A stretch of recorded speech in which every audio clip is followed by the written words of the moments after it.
Moi, je pars vite dans la théorie. Le positif. Le positif. Bah ouais. Bah ouais.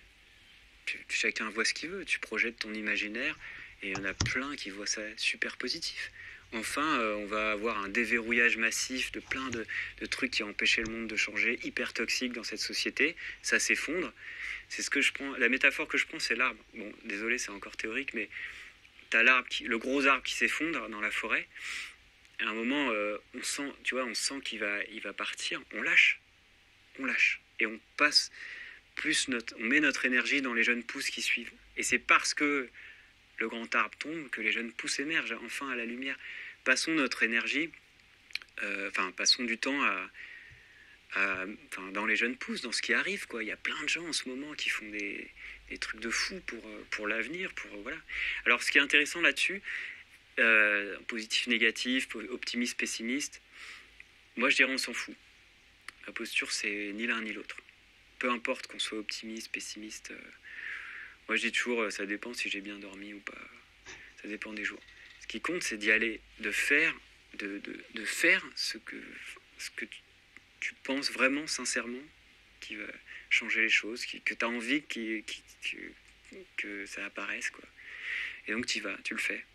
C'est un peu comme Emmanuel Macron, non? C'est ton projet? Ouais. Non, pas du tout.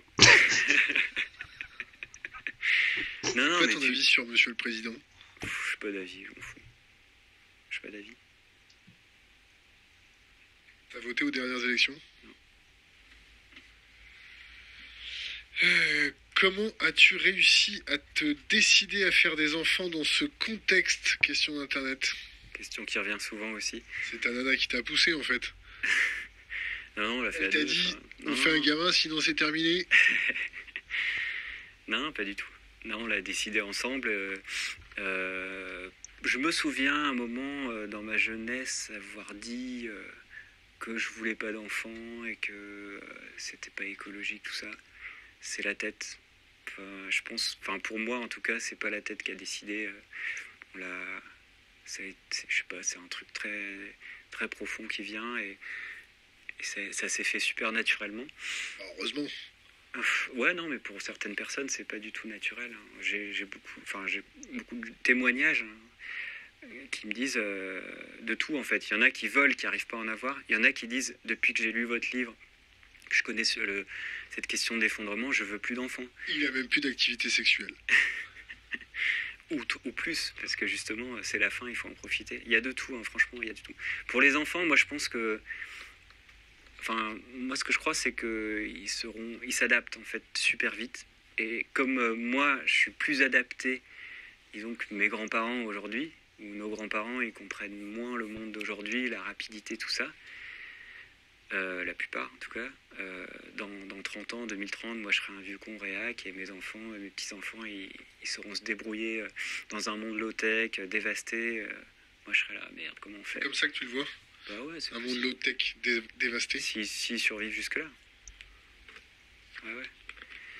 Ben moi, j'ai pas choisi de naître à cette époque qui est pas forcément agréable.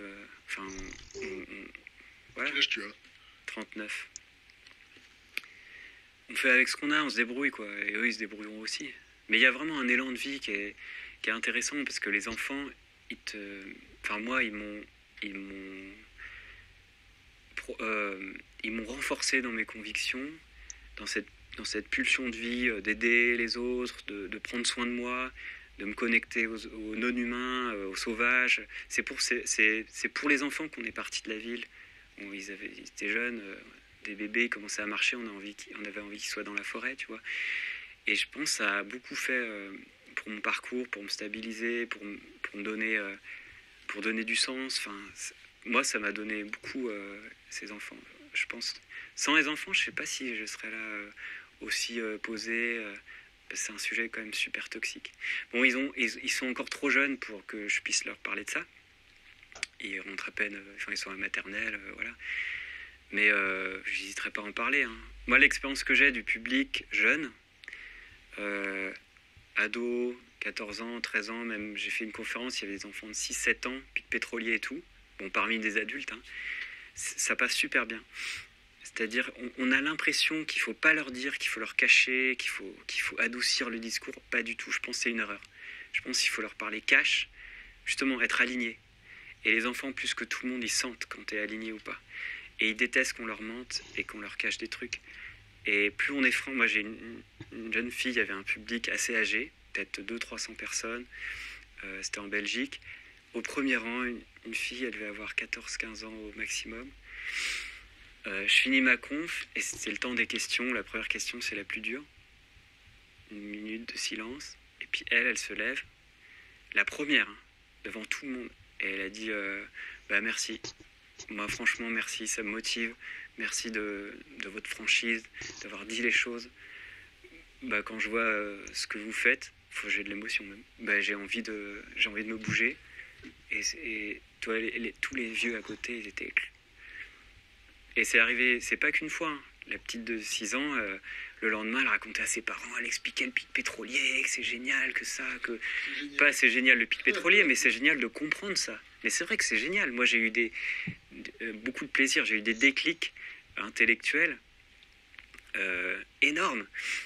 Ce bouquin, cet article, cet auteur, cette interview, et j'ai envie de transmettre ces déclics que j'ai eu. Je trouve ça fascinant. Enfin, voilà. C'est positif.